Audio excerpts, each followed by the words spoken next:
This is the time, and this is the right time. More you see.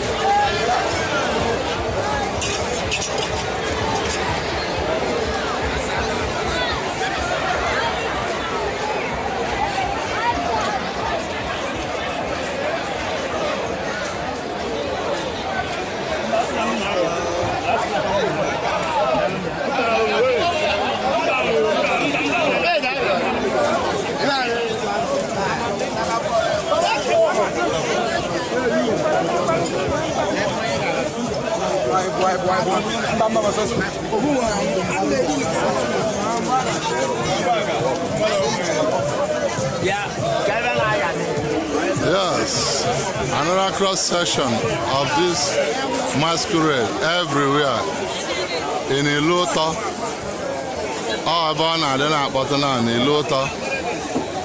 All types of masquerade.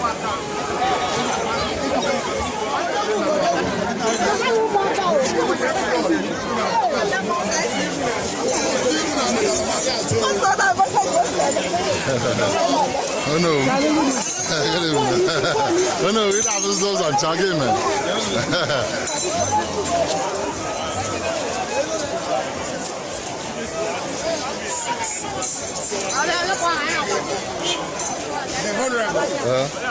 Enjoy your man. My respect, sir. Enjoy your man.